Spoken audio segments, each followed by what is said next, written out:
He says it was a combination of fear, false promises, and youthful ignorance that led him to confess to a crime that he did not commit. Johnny Hincapie is out of prison after serving 25 years in one of the city's most notorious murder cases. Well, tonight he is talking about the alleged false confession that changed his life. CBS 2's Lou Young with the exclusive story. They didn't beat the truth out of me.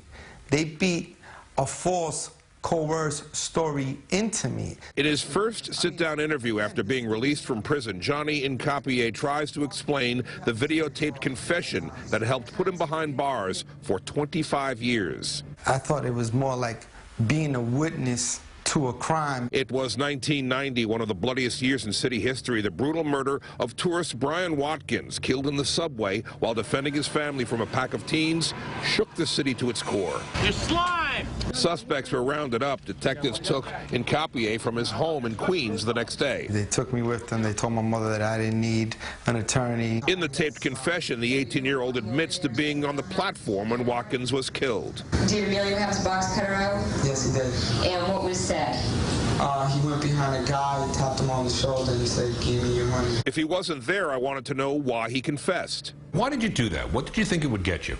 It would get me to go back home. That's what they told me, that by memorizing the story and confessing it to another, as he said, quote-unquote, pretty lady in another room, right, that I would go right back home.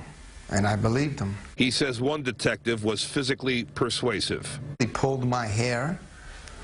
He smacked me in my face. He placed his foot on my chest, and he kicked me to the floor. If you lived in New York back then, you probably remember what it was like. The murder rate was astonishingly high. The police force a lot smaller than it is now.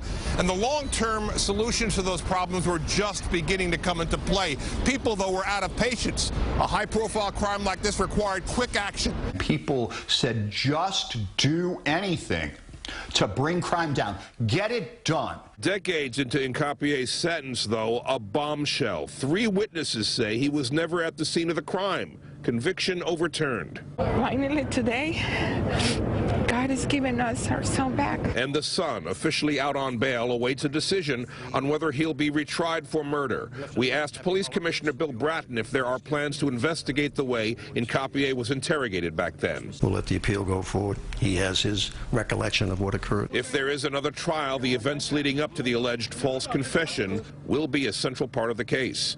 Lou Young, CBS 2 News. And in cases overturned with DNA evidence, experts tell us a full 25% of the wrongfully convicted also confessed to the crime. Some are now saying all police questioning needs to be recorded in order to protect defendants' rights.